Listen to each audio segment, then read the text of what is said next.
kasih udah mau mampir ke video ini. Sesuai judulnya, saya akan menjelaskan cerita sebenarnya di balik game Undertale.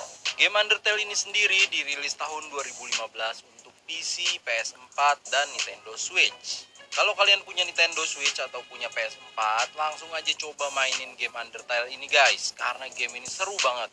Ya walau grafisnya kelihatannya kok cuman begini ya, tapi game ini ceritanya keren guys. Kalau kalian belum punya Nintendo Switch atau PS4, ini saya mau ngasih rekomendasi aplikasi nih buat kalian. Karena aplikasi ini selain kita bisa main dan kita juga bisa menghasilkan uang guys dari aplikasi ini. Lumayan banget kan bisa nambah-nambahin buat beli Nintendo Switch atau PS4. Nama aplikasinya Lucky Cube. Ini aplikasi game bongkar celengan, caranya gampang banget guys. Tinggal diketok-ketok aja celengannya, pakai tangan aja ya, nggak usah pakai palu, beneran ngetoknya. Nah, nanti kalian bisa dapat berbagai macam hadiah dari celengan itu. Hadiahnya ada Google Play Gift Cards, ini lumayan nih buat beli game atau beli barang di game online. Terus hadiahnya ada juga koin. Nah, koin ini bisa kita kumpulkan dolar. Ini kemarin saya baru main nih 7 hari udah bisa nukerin $100 guys. Luar biasa kan? Lumayan banget kalau dirupiahin itu sekitar 1,4 juta rupiah. Tuh main 7 hari tuh. Untuk ngumpulin Google Play Gift Card dan koinnya nggak cuma dari pencet-pencet celengan aja guys. Ada beberapa game juga yang bisa kamu mainkan di sini nih, kayak Lucky Spin, Slot King, Flappy UFO, Lucky Twist, Ice Scratch, Slash Fruit, dan Time Master. Nah, semuanya itu bisa memberikan kamu bonus koin dan Google Play Gift Card. Jadi semakin cepat kalian ngumpulin koinnya. Makanya kalian langsung aja cobain guys. Terus nanti kalian yang banyak guys. Makanya buka matamu. Mulai sekarang, werewolf akan dibunuh. Peramal bisa. Atau cerita sebenarnya di balik game Undertale. Ini menurut saya ya. Jadi kalau menurut kalian ada yang salah ya nggak apa-apa. Nanti kalian tulis aja koreksinya di kolom komentar ya guys. Atau kalau kalian punya pendapat lain dari cerita ini, silahkan langsung tulis juga di kolom komentar guys. Oke? Jadi ceritanya gini guys. Di zaman dulu kala itu manusia hidup damai dengan monster. Hingga akhirnya sifat serakah manusia menguasai dan terjadilah pertempuran antara manusia dan monster. Jadi nggak akur lagi. Padahal monster itu nggak semuanya jahat. Ya sama aja kayak manusia ya. Ada yang baik dan ada yang jahat. Singkat cerita, manusia berhasil memenangkan peperangan dan menguasai para monster. Lalu manusia mengurung para monster itu di bawah tanah. Nggak cuma dikurung aja di bawah tanah, gerbangnya pun dikunci rapat dengan pintu sihir. Ilmu sihir mengunci pintu itu. Untuk bisa melewatinya butuh penggabungan dari satu jiwa manusia dan satu jiwa monster. Baru bisa kebuka. Atau pintu sihir itu juga bisa dirusak atau dibuka dengan mengumpulkan 7 jiwa manusia. Tapi tidak seperti jiwa manusia, jiwa monster itu sangat rapuh dan akan segera lenyap ketika jasadnya sudah mati. Makanya sangat susah untuk mengambil jiwa dari monster. Ini ya perlambangan jiwa ini bentuk hati ini nih guys. Beberapa tahun kemudian ada seorang bernama Cara. Malangnya si Cara ini saat bermain di gunung dia terjatuh dan masuk ke dunia para monster. Karena tidak bisa keluar, Cara diadopsi oleh Raja Asgore dan Ratu Toril. Dia juga punya seorang saudara angkat yaitu Asriel. Suatu hari si Cara ini akhirnya punya ide untuk membuka gerbang itu. Dia menyerahkan jiwanya untuk diberikan pada Asriel. Sebelum Cara memberikan jiwanya, dia menitip pesan pada Asriel supaya jasadnya dimakamkan di dekat rumahnya di dunia atas. Berangkatlah tuh Asriel ke dunia atas membawa tubuh Cara. Namun ketika para manusia melihat Asriel yang merupakan monster membawa tubuh, dia menyangka Asriel lah yang menghabisi Cara. Maka para warga desa langsung menyerang Asriel di situ. Dengan luka yang parah, Asriel mencoba kembali ke dunia bawah tanah. Dan sesampainya di dunia bawah tanah, Asriel pun tewas menjadi debu. Kehilangan kedua anaknya dalam sehari sangat membuat Raja Asgore terpukul. Raja Asgore marah mengetahui hal ini. Dia berjanji akan mengumpulkan seluruh jiwa manusia yang terjatuh ke dunia bawah tanah sini. Setelah itu dia akan menggunakan jiwa-jiwa itu untuk membuka pintu sihir. Ratu Toriel marah dengan sikap sang raja atau suaminya itu. Lalu sang ratu pun kabur ke sebuah tempat seperti reruntuhan bangunan. Ini tempatnya disebut ruin atau reruntuhan memang ya. Di situ dia berjanji akan melindungi semua manusia yang jatuh ke bawah sini. Untuk membantu proses penghancuran pintu sihir itu, Raja Asgore memerintahkan seorang ilmuwan hebat bernama Alphys nih. Ini yang bentuknya kayak kadal gurun nih. Si Alphys diperintahkan raja untuk mengawetkan jiwa dari monster supaya mempermudah penghancuran pintu sihir itu. Dia bereksperimen dengan sebuah zat bernama Determination. Dia menyuntikkan zat itu ke sebuah bunga untuk menghidupkannya, tapi gagal.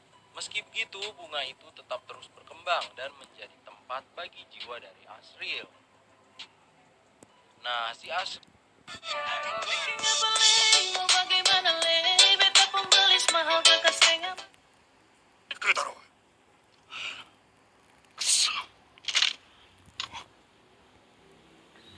terlahirlah kembali dalam wujud bunga ini. Tapi jiwanya sudah tidak seperti Asriel yang dulu, sudah tidak baik. Sekarang dia menamakan dirinya Flowey. Dia tidak bisa merasakan kebahagiaan dan cinta dari siapapun. Akhirnya si Flowey ini atau si Asriel dalam wujud bunga ini, dia menggila guys, jadi jahat.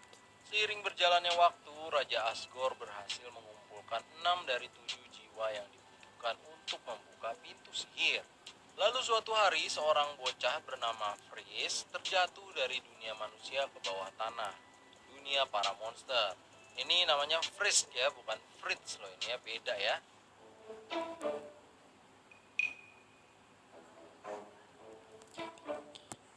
Di bawah situ dia ketemu sama tanaman yang baik hati. Tanaman itu mau menolongnya, tapi ternyata tanaman itu adalah monster jahat. Ya, tanaman itu adalah jelmaan dari Asriel yang saya ceritain sebelumnya. Untungnya si Fritz ditolong oleh Ratu Toriel. Ratu Toriel mau membantu Fritz untuk keluar dari sini. Sesuai janjinya dia akan menolong setiap manusia yang terjatuh ke dunia monster. Nah, mulai dari sinilah petualangan kita menjelajahi dunia monster. Jadi kita berperan sebagai Fritz. Segala pilihan kita menentukan ceritanya akan seperti apa nanti akhirnya. Pilihan ini akan berpengaruh ke setiap karakter yang kita jumpai, termasuk Papyrus dan Sans. Ini kalian pasti terkenal ya, si Sans dan Papyrus ini. Dan tentunya pilihan ini akan berpengaruh ke ending. Ya, ada 3 ending nih. Saya jelasin ending satu dulu nih, yang netral. Kalau mengikuti jalur netral, kalian harus menghadapi beberapa monster dan mengampuni beberapa monster yang kita hadapi. Nanti kita akan berhadapan dengan Raja Asgore dan menghabisinya. Tapi sebelum Fritz bisa kembali ke dunia manusia melalui pintu itu dengan jiwa dari Raja Asgore, tiba-tiba si Flowey muncul mengambil 6 jiwa yang udah dikumpulkan Raja Asgore, dan lalu si Flowey berubah menjadi sangat-sangat kuat. Bentuknya kayak perkawinan antara cumi-cumi dan kaktus gitu nih guys. Si Flowey ingin menahan Fritz untuk selamanya di bawah tanah.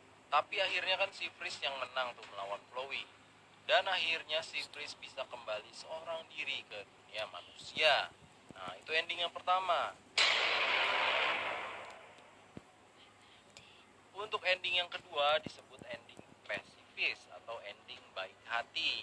Jika kita bermain mengampuni semuanya dan tidak membunuh semua musuh yang kita temui, maka nanti Fritz akan berhadapan dengan Raja Asgore dan ditemani dengan monster-monster yang dia ampuni selama perjalanan petualangannya.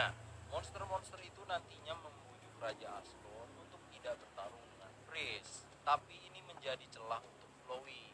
Dia menghisap semua jiwa monster dan jiwa manusia, lalu dia berubah menjadi makhluk seperti kambing jahat. Asriel menyerang Fritz dan mengancam akan memutar ulang waktu seperti awal game ini bermula. Dan hal itu akan menyebabkan Fritz terkurung selamanya di bawah tanah. Freeze memanggil jiwa teman-temannya supaya tidak dikendalikan oleh Asriel. Lalu Freeze juga memanggil jiwa Asriel secara langsung untuk menyadarkannya dan menyelamatkannya dari dirinya sendiri. Di situ Asriel perlahan kehilangan keinginannya untuk bertarung, hingga akhirnya dia berubah kembali menjadi Asriel asli. Dia pun menangis. Asriel kemudian membuka gerbang itu dan Asriel meminta Freeze untuk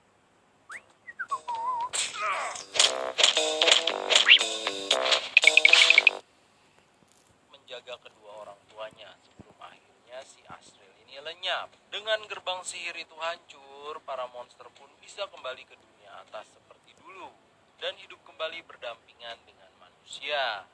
Nah, itu ending yang kedua, guys. Kalau ending yang ketiga, ini nih, ending jahat ya. Kalau kita bermain tanpa ampun, menghabisi apapun yang kita lawan, Freeze nanti perlahan dirasuki oleh jiwa cara. Pada akhirnya Freeze akan berhadapan dengan Asgore dan dia bisa menghabisi Asgore dengan sekali hajar. Lalu si cara ini muncul dan menawarkan si Freeze untuk menghancurkan dunia ini. Apapun pilihan kita, apapun pilihan si Freeze, si cara akan menghancurkan dunia ini, guys. Nantinya layar akan menjadi kayak game rusak. Gamenya kayak nge-restart gitu, hingga layarnya menjadi hitam. Nah, kebanyakan orang akan merestart game ini karena dianggap sudah tamat. Tapi kalau kita sabar menunggu layar hitam itu, si cara akan muncul lagi dan menawarkan untuk mengembalikan dunia seperti awal lagi.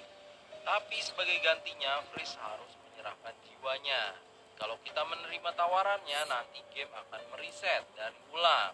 Nah, kalau kita main lagi dengan jalur pasifis setelah kita mendapatkan jalur itu, nanti si cara akan mengambil alih tubuh Freeze dan dia akan menghabisi semua yang ada di dunia, baik manusia dan monster. Nah, kalian suka ending yang mana, guys? Pilih deh tuh ya. Oke guys, kira-kira begitulah cerita sebenarnya dari game Undertale.